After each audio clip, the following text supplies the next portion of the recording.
আপনার বোনকে বিহারে আনুন, আমরাই তাকে বাংলাদেশে পাঠাবো, মোদিকে ওয়াইসি। অক্টোবর ও নভেম্বরে ভারতের বিহারে অনুষ্ঠিত হবে বিধানসভা নির্বাচন। এরই মধ্যে রাজনৈতিক দলগুলোর প্রচার চলছে জোরে সোরে। অভিযোগ আর পাল্টা অভিযোগে সরগরম রাজ্য রাজনীতির আবহ।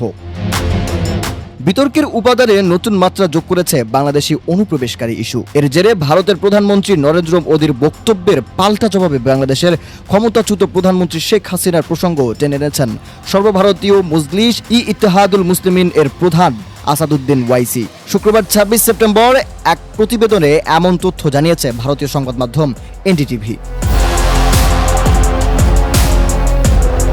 সম্প্রতি এক সমাবেশে নরেন্দ্র মোদী অভিযোগ করেন, কংগ্রেস ও রাষ্ট্রীয় জনতা দল বাহিরে অনুপ্রবেশকারীদের আশ্রয় দিচ্ছে। তিনি সতর্ক করে বলেন, বাংলাদেশি অনুপ্রবেশকারীদের কারণে জনসংখ্যাগত সংকট তৈরি হচ্ছে এবং এটি নারীদের নিরাপত্তার জন্য হুমকি।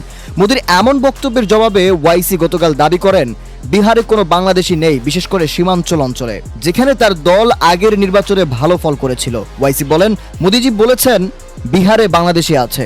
মোদীজি বিহারে কোনো বাংলাদেশি নেই, বিশেষ করে সীমাঞ্চল অঞ্চলে। তবে দিল্লিতে বাংলাদেশ থেকে আসা আপনার এক বোন রয়েছেন, তাকে বাংলাদেশে পাঠান, তাকে সীমাঞ্চলে নিয়ে আসুন, আমরাই তাকে বাংলাদেশে পাঠিয়ে দেব।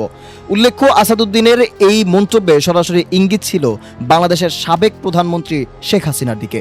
গত বছরের আগস্টে ছাত্র জনতার আন্দোলনে আওয়ামী লীগ সরকারের পতন হলে পদত্যাগ করে ভারতের দিল্লিতে বসবাস শুরু করেন তিনি।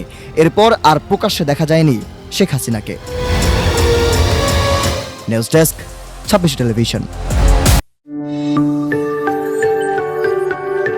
২৬ টেলিভিশন, মাতৃভূমির বন্ধনে।